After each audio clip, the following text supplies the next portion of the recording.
Nah akhirnya yaudah gue memutuskan hari itu gue mau sholat.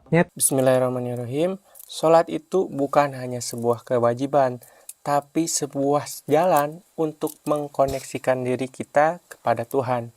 Salah satu contoh nyatanya adalah sholatnya almarhum Vidi Aldiano. Coba teman-teman simak ini baik-baik. Tau gak sih, dunia lo runtuh, punya uang sekian, punya properti sekian, punya harta sekian, saat lo dapat penyakit yang rasanya saat itu adalah penyakit yang paling ganas ya dalam seumur hidup gue. Gak ada gunanya. 10 tahun, 12 tahun gue berkarya tuh apa gunanya kalau gue nggak bisa sehat dan nggak bisa menikmati itu semuanya gitu kan. Dan akhirnya gue bingung mau cerita sama siapa. Nah akhirnya yaudah gue memutuskan hari itu gue mau sholat. Ya itu mungkin gue nggak mengerti ya semua arti-arti dari bacaan sholat gue, tapi gue baca semuanya dengan sangat amat perlahan. Dan di tengah-tengah sholat itu gue nangis sendirian di kamar hotel gue. Nangis dan gue masih merinding sih cerita kayak gini. Sekarang gue masih inget sekali kayak momennya pertama kali gue bisa kayak curhat sama seseorang yang udah lama sekali gue tidak omongin dan ngobrol bareng. Tapi gue rasa banyak kasih sayang langsung kayak masuk ke hati gue yang tadinya gue nggak happy, tiba-tiba gue langsung ngerasa tenang, aman, nyaman, dan dipeluk. Rasanya gimana sih sholat rasanya? Wah ini gue mau nangis kalau cerita kayak gini. Tapi kayak gue untuk pertama kalinya dalam situasi yang gue berat ya, besok gue mau operasi, tapi gue mendapatkan sebuah rasa yang luar biasa di tengah-tengah gue lagi baca kalimat sholat yang gue juga mungkin gue nggak ngerti, tapi kayak ada yang bisa ada yang meluk gue gitu.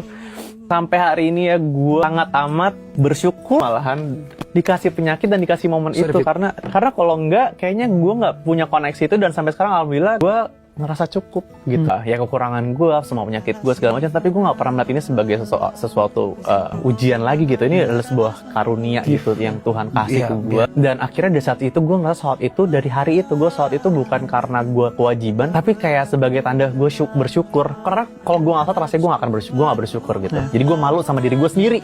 Nah, di dalam video tersebut almarhum Vidi menjelaskan bahwa ketika beliau pertama kali sholat, setelah sekian lama tidak sholat, beliau mendapatkan sesuatu hal yang luar biasa, yang membuat hatinya lebih tenang, dan membuat sholat itu menjadi sebuah kebutuhan bagi dia, bukan hanya sekedar kewajiban yang harus ditunaikan.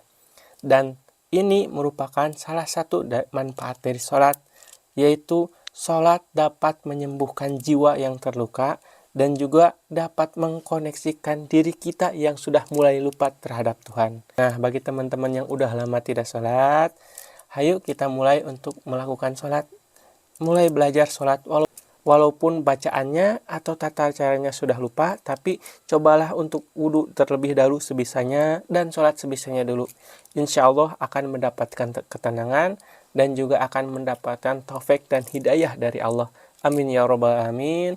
Dan siapapun yang melihat video ini, marilah kita meluangkan waktu sejenak untuk mengirimkan bacaan doa suratul Fatihah kepada almarhum Vidi Aldiano. Mudah-mudahan Allah melapangkan kuburnya, mengampuni dosa-dosanya, dan menjadikan beliau ini sebagai ahli surga. Karena beliau ini orang yang baik dan selalu berbuat baik, dan kebaikannya terasa bagi siapapun yang mengenal beliau. Allah hadiniyah walikul niyati sholih. Khususon ila ruhi Vidi Aldiano. Ghafarallahu dunubahu wa satarayabahu. Al-Fatihah.